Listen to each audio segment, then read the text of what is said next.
दोस्तों अभी अभी मुसलमानों के लिए एक बहुत बड़ी खबर निकल के सामने आ रही है इम्तियाज जलील और असदुद्दीन ओवैसी साहब को लेकर के। जैसा कि आप तमामी हजरात जानते हैं कि इम्तियाज जलील ने हाल के ही दिनों में ये बात कही थी और कहा था कि 5 दिन का अल्टीमेट दिया जाता है, अगर 5 दिन के अंदर रामगिरी महाराज को गिरफ्तार नहीं किया जाता है या फिर नीतीश राणा के पर कोई कार्रवाई नहीं होती है तो ऐसे वक्त में हम तमाम ही लोगों के साथ सड़कों पे निकलेंगे और एक ऐसे संवैधानिक रैली निकालेंगे जो इतिहास में आज से पहले कभी नहीं निकाली गई। दोस्तों 5 दिन पूरा हो जाने के बावजूद भी जब रामगिरी महाराज के ऊपर कोई एक्शन नहीं हुआ, यानी रामगिरी महाराज की गिरफ्तारी नहीं हुई और वही नीतीश राणा के ऊपर भी कोई कार्रवाई नहीं हुई, तो ऐसे वक्त में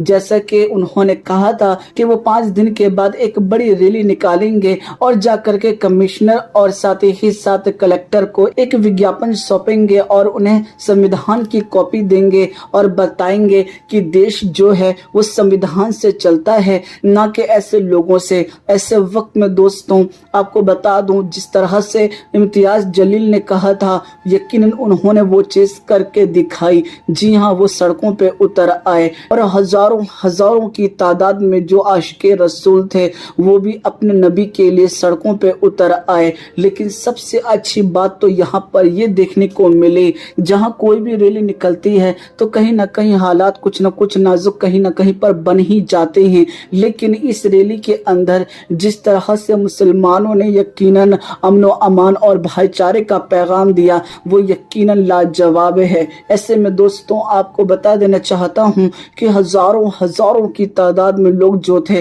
वो सड़कों पे उतर आए थे और उन तमाम लोगों की बस यही मांग थी कि जल्द से जल्द रामगिरी महाराज को गिरफ्तार किया जाए और नीतीश राणा के ऊपर भी बड़ी से बड़ी कार्रवाई की जाए, क्योंकि नीतीश राणा ने हाल के ही दिनों के अंदर आप जानते हैं कि एक ऐसा विवादित बयान दिया था जो कि यकीनन हेट स्पीच में आता है। उन्होंने कहा था कि वो मुसलमानों को मस्जिद में घुस के मारेंगे और साथ ही साथ दोस्तों फिर बाद में उनका एक और बयान सामने आया जिसमें उन्होंने कहा कि 24 घंटे के लिए पुलिस को हटा लो, फिर हम बताएंगे कि छोटा कौन है और बड़ा कौन है। कुछ इसी तरह का उन्होंने बयान दिया था। ऐसे वक्त में दोस्तों आपको बता देना चाहता हूँ कि मुसलमान बड़े नाराज थे और वो मुसलमान जो थे वो सब के सब यही चाहते थे कि जल्द से जल्द मुंबई महाराष्ट्र सरकार जो है वो इस बात के ऊपर एक्शन ले और जल्द से जल्द ऐसे लोगों को गिरफ्तार किया जाए जो कि देश के माहौल को खराब करने की कोशिश में लगे हुए हैं। जी हाँ दोस्तों, तमाम ही लोग सड़कों पे उतर आए और तमाम ही लोगों की ज़बां पर बस एक ही नारा था, तेरा मेरा रिश्ता क्या, ला इलाहा इल्लल्लाह। और वहीं दूसरी तरफ ये भी सदा गूंज रही थी, लब्बैक लब्बैक लब्बैक या रसूल अल्लाह। जी हाँ दोस्तों, इस तरह के नारे खूब लगाए जा रहे थे और आपको बता दूं बड़े अमन व अमान के साथ मोहब्बत के साथ इम्तियाज जलील ने कमिश्नर और साथ ही साथ कलेक्टर को एक संविधान की कॉपी सौंपी जिसमें उन्होंने खुले तौर पर यह बात कही कि जल्द से जल्द इस चीज के ऊपर कार्रवाई की जाए। अगर इस चीज के ऊपर एक्शन नहीं लिया जाता है तो ऐसे वक्त में हम फिर से इससे भी बड़ी एक रैली निकालेंगे जो कि हमारा संवैधानिक अधिकार भी है। मेरे प्यारे दोस्तों आप सभी को बता देना चाहता हूँ इम्तियाज जलील ने जो 4 शर्तें रखी हैं कलेक्टर और कमिश्नर के सामने, वो चारों शर्तें मैं आपको बता देना चाहता हूं जिसका जानना यकीनन आपके लिए बेहद ही ज्यादा जरूरी है।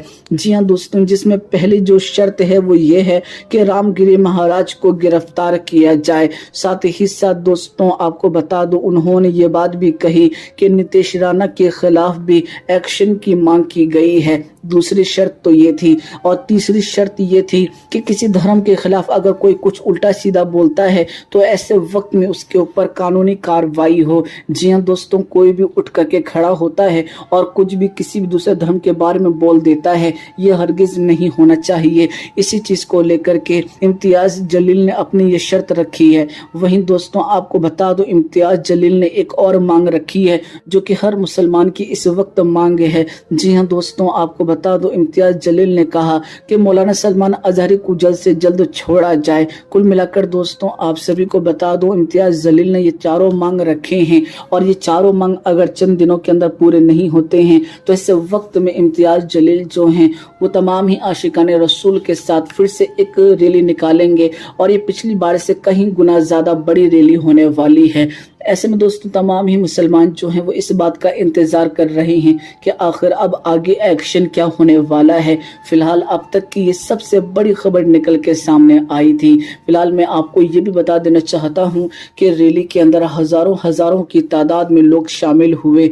ऐसे में दोस्तों नीतीश राणा ने एक ट्वीट किया जिसमें उन्होंने इस रैली को लेकर जो बातें कही हैं वो यकीनन काफी ज्यादा हैरान कुन हैं। उन्होंने ये बात कही कि बस इतना ही, यानी इतनी तादाद में पोहे तो मैं रोज सुबह नाश्ते में कर लेता हूँ। कुछ इसी तरह का बयान जो है वो बीजेपी एमएलए नीतीश राणा ने दिया। और दोस्तों आपको बता देना चाहता हूँ कि रामगिरी महाराज ने भी इम्तियाज जलील के ऊपर अपना ये बयान जारी किया और ये बात कही कि इम्तियाज जलील को इस तरह से रैलियां नहीं निकालनी चाहिए थी। मेरे प्यारे दोस्तों रामगिरी महाराज ने तो ये बात भी कही कि इस दौरान महाराष्ट्र के अंदर यकीनन इलेक्शन का दौर चल रहा है, इसीलिए इम्तियाज जलील जो हैं वो सड़कों पे उतरे हैं ताकि वो इससे फायदा उठा सकें। लेकिन ऐसे वक्त में इम्तियाज जलील ने यकीनन एक बहुत खूबसूरत बात कही और उन्होंने कहा कि ऐसी कई सीटें जो हैं मैं अपने प्यारे आका की शान के लिए कुर्बान करता हूं, मुझे ऐसी नीची राजनीति करने की जरूरत ही नहीं। मैं यहाँ पर अपने नबी के लिए आया हूँ, नबी की अजमत के लिए आया हूँ। वहीं दोस्तों आप सभी को ये भी बता देना चाहता हूँ कि आज 25 सितंबर है और आज के ही दिन असदुद्दीन ओवैसी साहब और इम्तियाज जलील जो हैं वो फिर से मुंबई पहुंचे हैं और ऐसे में वो एक प्रोग्राम के अंदर शामिल होंगे और वहां किस तरह के बयान देते हैं, किसके ऊपर तंज कसते हैं, यकीनन ये चीज देखने वाली बात होगी। मेरे प्यारे दोस्तों ऐसे वक्त में इन खबरों को लेकर आपकी क्या राय है आप हमें जरूर कमेंट करके बताएं और खुसूसी तौर पर आप लोगों से गुजारिश है कि देश के अंदर अमन व अमान और भाईचारा बना के रखें, ये बेहद ही ज्यादा जरूरी है। इस वीडियो को लाइक करके ज्यादा से ज्यादा शेयर करें। मैं फिर मुलाकात करूंगा आप लोगों से एक नई वीडियो में, जब तक के लिए इजाजत चाहता हूं। अल्लाह हाफिज। गुस्ताख नबी को गैरत मुस्लिम जिंदा है और दीन पे मर मिटने का जज्बा कल भी था और आज भी है। दीन पे मर मिटने का जज्बा कल भी था